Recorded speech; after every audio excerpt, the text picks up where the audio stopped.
Lex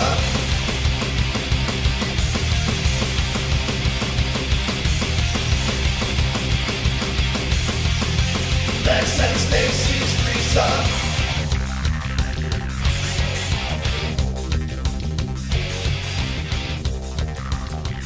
Everyone, it's Lex and Stacy, another threesome podcast, and we have light at the end of the tunnel to have somewhat a regular podcast life like we used to have, so we're very happy about that. We'll try and funnel you the details without getting into a whole thing about it, but for the most part, Apple is good and bad. They're good because they have a closed platform, so anybody that has Apple and uses Facebook didn't get all their text messages looked at, so that's good. But at the same time, you got to ask mommy and daddy for everything, and that's what we're dealing with the RSS feed. We still don't know if we're keeping the one we have or we're getting a new one. Part of the problem may be that Stacy and our new company both requisition for an RSS feed change. So that may be the issue as well. So I told them, Stacy, to handle it, get it taken care of, and get us our feed where all our stuff that we've ever done is on there and our new stuff. And there you go. All right. So until then, we will have a link for you to hear the podcast on the Spreaker /Go Full Volume platform. And if by chance it is showing up on the iTunes feed, let us know. Yeah. Yeah, because at that point, we're just going to say, you've done Don't touch anything. You've done nothing and do nothing. Yes. And that'll work. That'll be good. So that's where we're at with all this. But Stacy and I have been jonesing to do some episodes, so we're doing them. And hopefully one day this will all fall uniformly into place. One piece of good news is I have figured out the way to get it on our app so you can hear it. Yay! And we have one episode up there right now, but at some point I'll get that populated as well, so you can go back and hear some. But 90% of you are listening on iTunes, so that's our main concern. Yes, that's pretty much the way it is. So, Stacy, I've heard chirping cats, what sounds like fire alarms. Is this going to be happening throughout the broadcast? Because it is. I apologize in advance right now. This is Friday. Lex and I are recording this right now. 2 Saturdays ago, so like tomorrow, it'll be 2 weeks that my smoke detector started going off, and I can't reach it because I live alone. And so every 2 to 3 minutes for the last 2 weeks, it's been beeping. Nice George Thorogood. I live alone. Yeah, and then all by myself. Every 2 to 3 times between the beeps, it will say, battery is low. Oh, God. How can you stand that? I don't even notice it. Oh, God. And then it's my like cat's fingernails on a chalkboard. She's quiet right now, so I'm not even going to acknowledge her. Lex and I have been talking for about half an hour prior to us starting this recording, and she just walked through the house bellowing. Oh, God, she wants fucked so bad. Oh, there she goes. Damn it. Damn it. You kidding me? It's gold.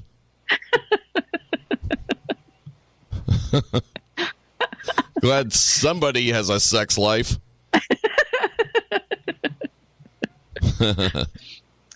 So, sorry, folks. I do apologize. I do. Oh, Stacy, they're eating it up, I assure you. It's just one of those things. So, anyway, pretty good news with what we have in the future here with the Threesome Podcast. We also have a new sponsor attached to the podcast. Woohoo! Finally! Almost 4 years. Yay!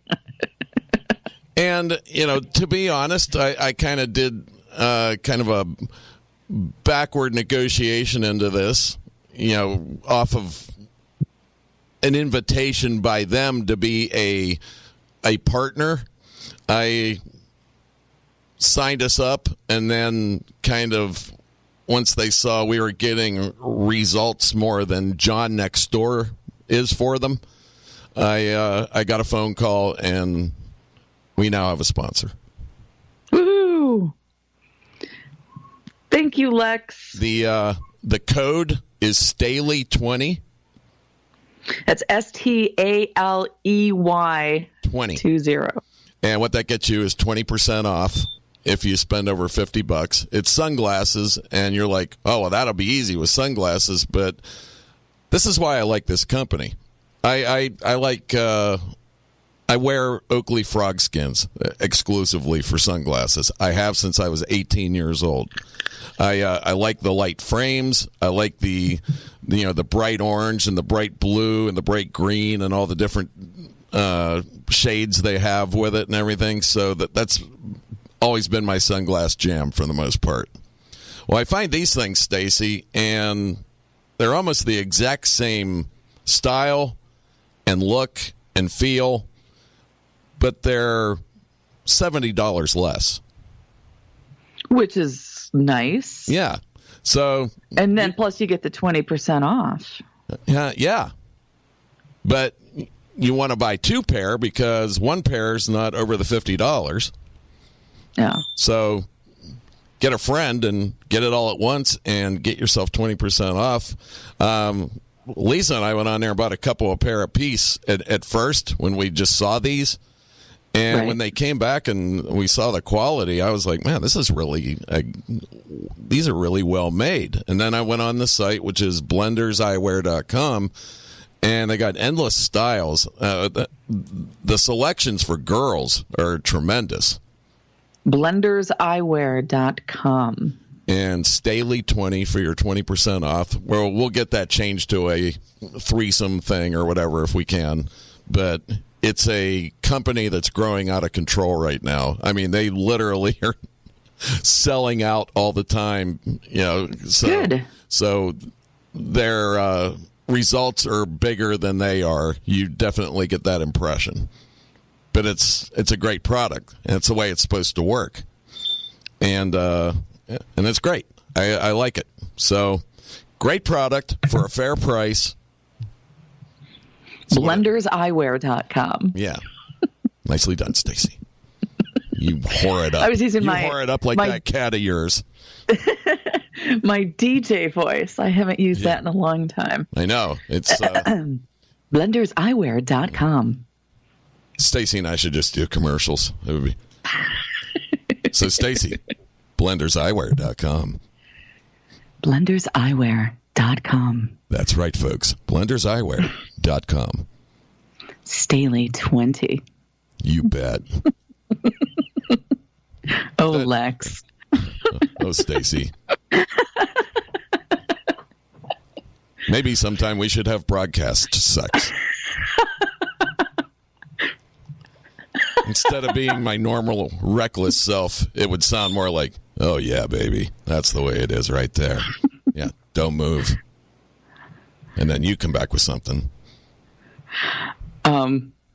Yeah. That's it, Lex. You're so big. The way you're stretching me right now. I'm here to stretch you, Stacy. And why don't you stretch yourself to blenderseyewear.com and we will... Staley20. That's right. As in 20 inches, right? You bet. Around. Around. So yeah, there you go. We're very proud of our new sponsor, as you can tell. Yes. And our voices.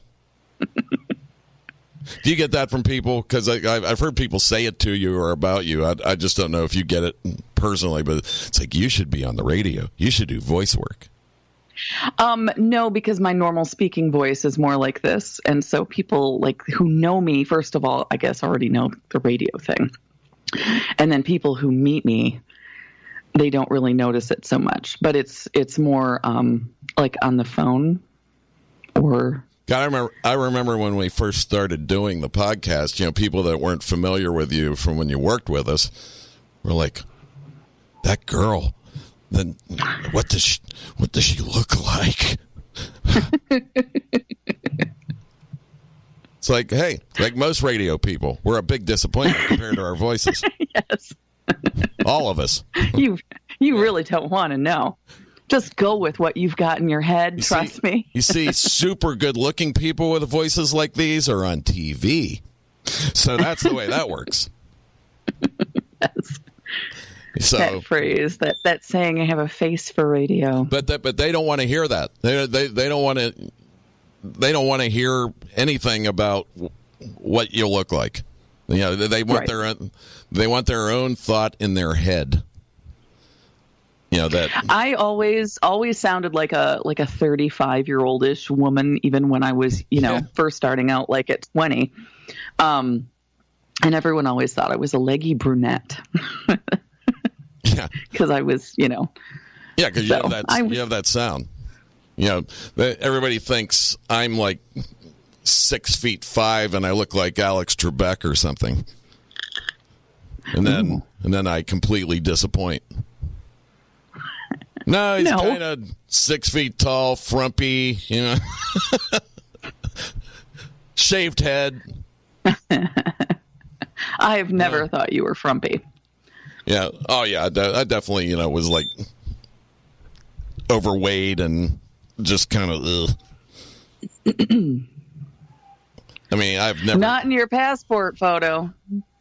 Oh well, that had sex appeal that I didn't even think was possible. Cocaine is a heck of a drug. I've only started to understand the way women think in the last 20 years, which was, that passport photo was in like 89, 90, somewhere around there. I had to do a quick trip to Australia to see a band. And that all This was back in the days when Lex was in LA and a record guy. Yeah. I was not in the radio business. I was, seeing 5 bands a week, and I had 28 hours of work and 24 hours to do, so I needed cocaine. And making sure every radio station in the country was playing the Black Crowes. Yeah, or whatever record they gave me to get played while I'm still producing shows. And, I mean, it was crazy. And you loved it. It was the best time of your life. It was the best 4 years of my career. There's no doubt about it. But the reason for that is it was unsustainable. Right. I mean, I was going to die if I stayed in that job. And everybody I know that was in it with me is out of it. Right. So they could live. I get that. So it's kind of like being an athlete. You have a short career span. You dedicate yourself completely to it, and that's kind of the way it works. But during this process, have I ever told you a fake Australian guy story? No. Okay. Well, this is kind of culminates with that. But we had a guy in the office who had an Australian accent, and so I thought he was from Australia, but it turns out later on in life that he wasn't. But the funny part is I kind of always busted his balls that he was, if I woke him up at 3 a.m, he'd be like, "Hey, what the fuck?" I was going to say, I would find it exhausting to try to maintain something like that for any length of time. Like I maybe could pull it off for an evening if I had to go to a party that I don't know anybody at, but to do it all the time, I would just go insane, I think, and say, "Oh, fuck it. I'm Midwestern." I have this respect for him, this weird respect for him, that he kept that up, for all that time. It had to be exhausting. Right. I mean, really. I mean, he had relationships with girls who thought he was, So you didn't even get to go home and talk in your Brooklyn accent. You have to do it there too. Well, I mean, I think he got to the point where he actually just assumed it, became Australian because it was easier. But unfortunately, do an accent.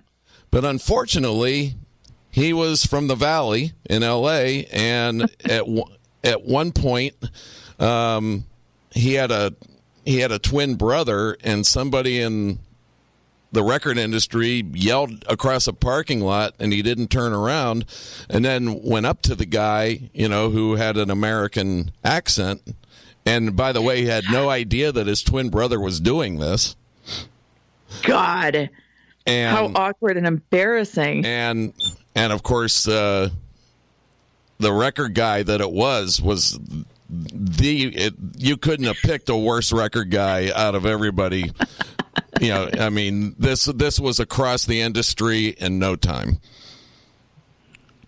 And a lot of people were upset at him. There's a guy in our office. We were all very close. We all had each other's back and worked hard. There's a guy in our group that has not forgiven him and has nothing to do with him. Just. How closely did you work with Tommy Nast? Oh, Tommy hired me. We're like best buds. Gotcha. Yeah. Yeah. Say no more. Okay. Yeah. Yeah. Listen, he was a wreck, but he had the right accent. Right. No. I mean, it's like he just. Tommy was the ultimate promotion guy. Right. Yeah, I met him when I was in LA. Yeah, there you go. Yeah. And you survived. I did. Yeah. Doesn't he have the best look? Like he has he like almost stares through you, and he's got like this excitement look on. It's like if you're a chick, you're like, oh my God. He's so intense. Yes. But he listen, total charmer, flirter, carouser. I mean, just insatiable, just on 24/7 a day.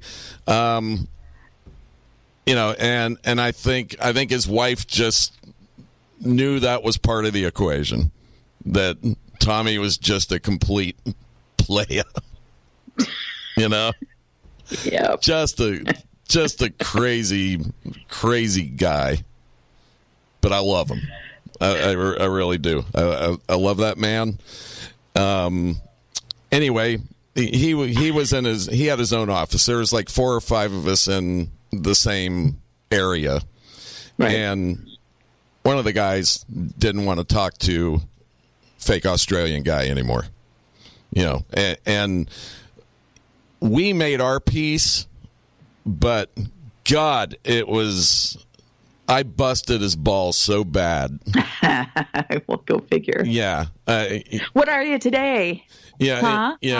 And he gave me the, he kind of talks in the middle of those two. He couldn't let it go. It's what he became. So, I said, look, I don't care how you fucking talk. I don't care where you're from. The truth of the matter is you were always a nice guy, and you were always good to me, and you aren't an asshole, so you and I are good. Right. And it was kind of weird and kind of like, okay, that's the air's out of the balloon and all that. He says, did you always know? And I said, no, I had no fucking idea. Who would fucking do that? No, I didn't know. And he said, he goes, well, you always said that you could wake me up and I'd talk. I went, yeah, I thought about that. That's why I'd call you only at 3 a.m. I said, that's why you and I are cool, because I obviously terrified you for years. And he goes, you did. But during the Australian trip thing, which is the passport photo, because they came to me and said, you need to get an emergency passport. You're going on this trip. So that's where I was in the middle of a 3-day binge of cocaine and alcohol, and all of a sudden I'm in the federal building smelling with alcohol pouring out of my pores, and I've got this fucking fucked up hair and beard, and I got parachute pants. Yeah, you can't see him, yeah. but he's wearing parachute pants. With a blazer, and I've got this like intense look on my face. Like I think most people who are fans of Lex and Terry have seen this photo. It's the legend photo. Yeah, it's the legendary legend photo. Yeah, we joke. People have it on their T-shirts. Yeah, we joke about this photo. It's the only T-shirt I get demands to make again. People are like, "You need to make some more of those," because people see them in like photos, online or whatever, and they're like, I want one of those shirts. You need to make those again. But I'm like, it was just a kind of a joke at the time. I'm not in the T-shirt business. But okay. So at some point I still will make them. But it is kind of a famous photo. It's like the iconic legend photo, and that's what it was from. Was that weekend, which comes with a whole story. But at the same time, I felt bad, and I'm like saying, Robert, you need to go home and see your family and parents. And he's like, no, it's okay. I hate them all. And he goes, I'll make it home at some point, mate, and I want to spend more than 3 days, and all this stuff. And I'm like, okay, but this is an opportunity for a freebie, to at least have a lunch or a dinner with them, until you have to come back. I would think you would jump at that opportunity, and I wasn't leaving it alone. Because I was, I had all this guilt about, here I am getting to go on this fabulous and all the cocaine rage, exotic trip. Yeah, and I didn't know if I could find cocaine over there, which was stressing me out. So, did you find it? No, but it's okay. After I took, an Ambien and slept 13 and a half hours on the flight all the way there, I kind of woke up like, it's probably be good to take a couple days off. I'm blowing cartilage out of my nose right now. Yeah, it actually ended up being a nice little vacation from it for myself as well. But I terrorized this poor guy unknowingly. He had to turn and go the other way when I was walking down the halls. I would have if I were. Why won't he leave me alone? Fucking bloody guys coming.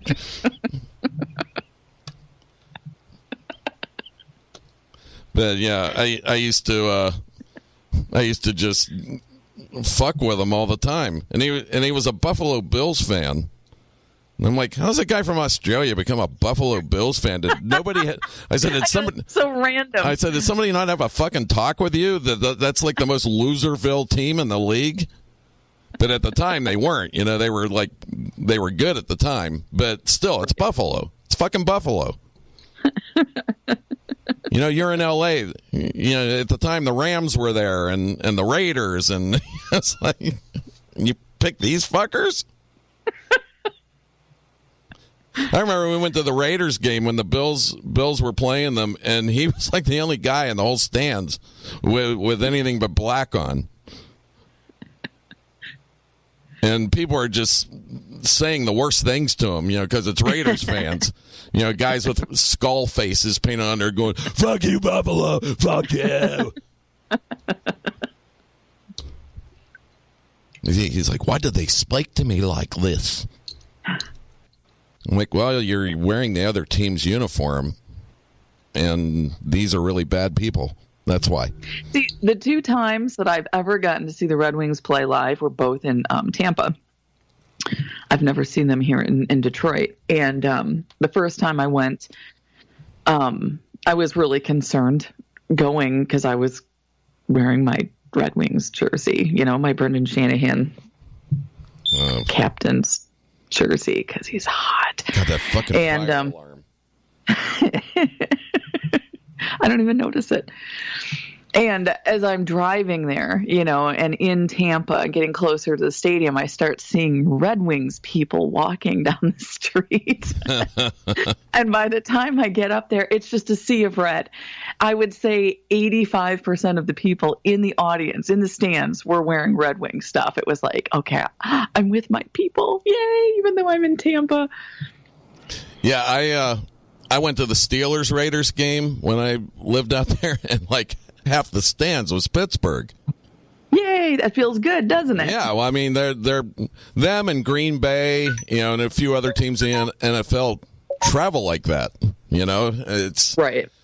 And LA's like that anyway, because if you go to a Dodgers game, it doesn't matter what city from the East they were playing, half the stands would be those people. Be it the Mets or Cubs or whatever. Half the stands would be filled with those kind of fans. It's just kind of weird like that, which to me was strange with the Dodgers because that's a storied team. I didn't think would give up their season tickets, but somehow, some way, no matter who the team was, half the stands would be the other team, which had to suck if you're a Dodger, right? But it just had that dynamic to it. It was weird, but I'll tell you the most embarrassing thing like that I ever saw was in Jacksonville. Really? Yeah, this is when the Jags were pretty good still. And it was like Ben Roethlisberger's first or second year with the Steelers. But was this Mark Brunell time? Maybe near the end of his career. Maybe he had already moved on to Green Bay. I think it was Leftwich. Okay. And I just am familiar with Mark Brunell.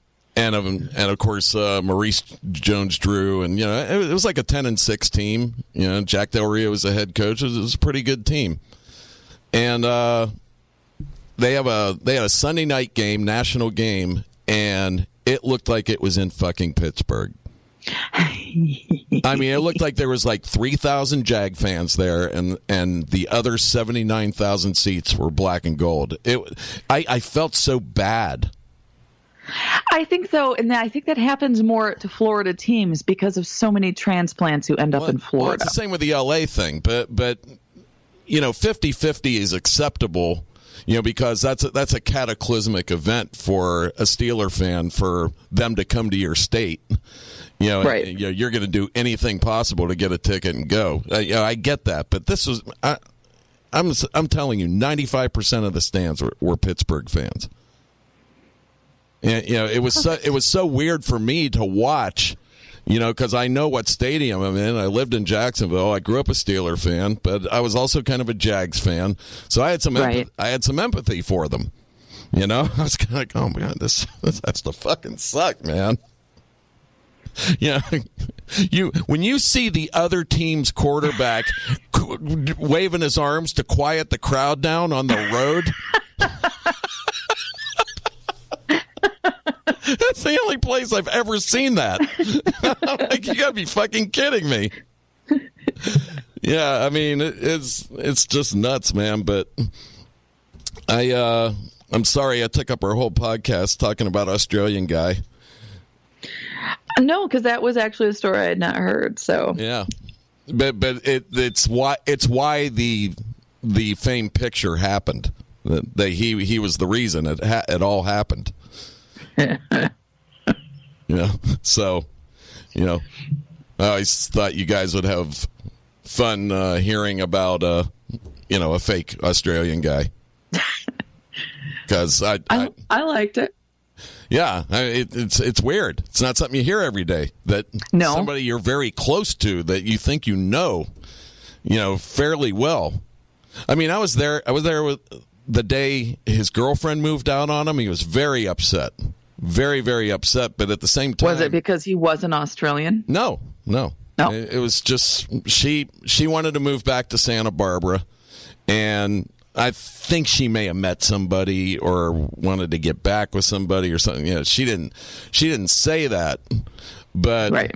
But myself and my buddy Neil and Dave, that worked in the area with him, he asked us to help move her out and get her on her way and all that. So we filled up all our vehicles with her stuff and followed her up to Santa Barbara. But while we're in the kitchen, he's obviously visibly shaken and upset that she's leaving. And he was like, sitting there lamenting, and I was looking in the drawers, and everything was gone. It was like all hers. Right. And we had been over there like a week earlier and had like steaks, hamburger, corn on the cob, all this great food. And he goes, I think she'll come back. We have a really great relationship, and I think she'll come back. And I went, Robert, she isn't coming back. She took the corn holders. She's already pregnant with someone else's baby. And Neil goes, he took the corn holders. That's when you know they're a goner. Nice. He goes, because after all, they're 25 cents a piece. You got to take those with you. The little things you can hold in your car. The little prongs. and at that point it was so comedic. Neil and I start laughing, and he got like enraged at us. And I was like, "Come on, Robert. The corn holder thing's funny. I'm sorry." And he goes, "It's insensitive, mate." I went, "Yeah, but we couldn't stop. Okay, sorry." It was just. He goes, have you met us? He goes. One day something like this will happen to you, and I'll laugh at you. I went, okay, well, I look forward to that time whenever my girlfriend moves out with my corn holders. You can just have at it. Or whatever, piece of cookery I thinks mine and she thinks is hers. The kebab spears. Yeah. He took the crock pot, Lex. Well, you should, because you're a crock of shit. So here, you take this pot. I handle things differently. Yes, you do. I don't know why you're taking anything from the kitchen. You sure didn't fucking use it while you were here. But go ahead. If you want to put on airs to your next guy that you actually cook and make food, be my guest. That's the way I handle stuff. It's hostile. Shocking. Yeah. I get a little defensive. Oh, you want the crock pot? Huh? Oh, why don't you take this pan and this pan? Because you know why? I'm going to be successful, and I'll buy all the fucking pans I want. What do you think of that? Total immaturity. And then afterwards it's like, man, I don't get paid for like 3 weeks, and I got no way to make food. Wrap everything in paper towels, goes in the microwave. But I have my pride. You do. I just don't have a broiler.